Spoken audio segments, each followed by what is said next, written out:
በርካታ ቢሊዮን የቡና ዛፎች በመትከላችን ምክንያት የቡና ኤክስፖርታችን ዘንድሮ 2.5 ቢሊዮን ደርሷል። ይሄ የማይታሰብ ነው። ከዚህ ቀደም ወደ ኋላ መለስ ብለን ብናይ በቡና ከ1 ቢሊዮን መዝለል በጣም የማይታሰብ ነው። እንደዛ ደርሰናል። እንደዚሁ የፍራፍሬ ዛፎችን በመትከላችን ምክንያት አሁን ኢትዮጵያ አቮካዶ ኤክስፖርት እያደረገች ነው። ሌሎችንም ፍራፍሬዎች እንደዚሁ ማለት ነው። በሌማት ትሩፋት የጀመርነው ስራ ለምሳሌ ከንብ ከማር ብንጀምር ማር የግድ የዚህ አይነት ስነ ምህዳር ይፈልጋል፣ ዛፎች ይፈልጋል፣ አበባ ይፈልጋልና በአጠቃላይ በኢኮኖሚያችን ውስጥ ያሰብነውን ለማሳካት የአረንጓዴ አሻራ በጣም ዘርፈ ብዙ ጠቀሜታ ያለው ነው ማለት ነውና እንደተባለው የአረንጓዴ አሻራ ውጤትን አሁን በደንብ አድርገን ፍሬውን እያየን ያለ ነው። እውነትም በመትከል ማንሰራራት የሚለው በደንብ የሚገልጸው ነው።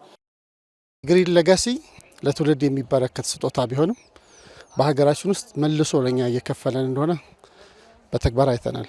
እሱም በተለያዩ ዘርፎች ውጤት እያፈራ እንደሆነ አይተናል። ስለዚህ በዓለም በተምሳሌትነት መጠቀስ ብቻ ሳይሆን ራሳችን ተጠቅመን ለትውልድ የበለጸገች አረንጓዴ የሆነች ኢትዮጵያን ለማውረስ ሚናችን የምንጫወትበት ነው።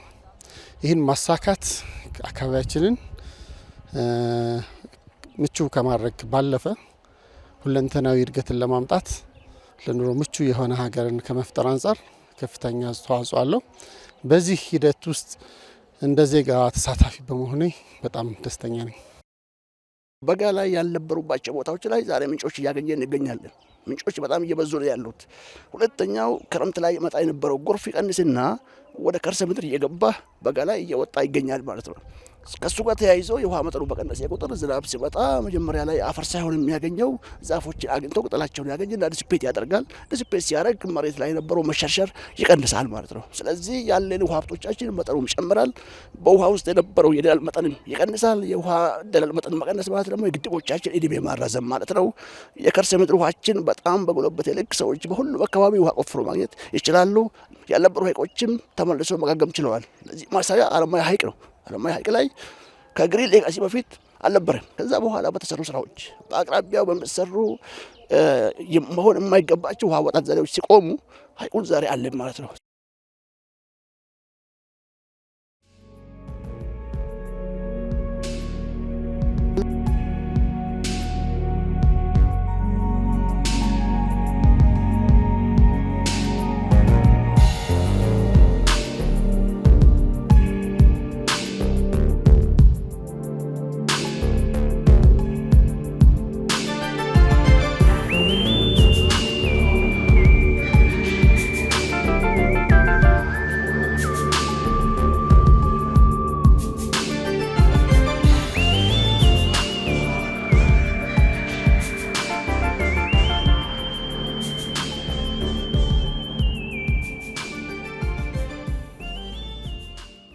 አረንጓዴ አሻራ ባለፉት ዓመታት ለኢትዮጵያ ኢኮኖሚ መሰረት የጣለ ነው። በሁሉም መስክ ግብርናው ምርታማነቱን እንዲያሳድግ፣ አፈር እንዲጠበቅ፣ በአጠቃላይም ደግሞ የግብርና ምርት በከፍተኛ ደረጃ እንዲያድግ፣ እንደዚሁም ደግሞ የኢትዮጵያ ኤክስፖርት ከፍተኛ አቅም እንዲፈጥር ያስቻለ ነው። አካባቢያችንም በሀገሪቱም አፎረስቴሽኑን በከፍተኛ ደረጃ እየጨመረ የመጣ ነው።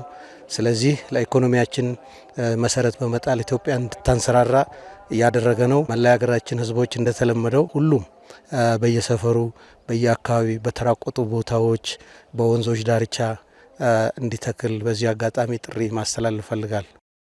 አረንጓዴ አሻራ አየራችን ነው። አረንጓዴ አሻራ ተስፋችን ነው።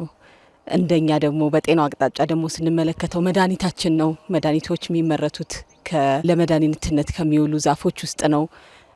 ከዛ በተጨማሪ ደግሞ አየር ነው። ንጹህ አየር ጤና ነው። ስለዚህ አረንጓዴ አሻራ ሁሉ ነገራችን፣ ምግባችን፣ ጤናችን፣ ሁሉ ነገራችን ስለሆነ የባህል ሕክምናን እንኳን ብንመለከት ያው ከምታዩት ከአረንጓዴ ነገር ውስጥ ነው የሚወጣው። የጤናው ዘመናዊ ሕክምናውንም ስትመለከተው ከነዚህ ውስጥ ነው የሚወጣው።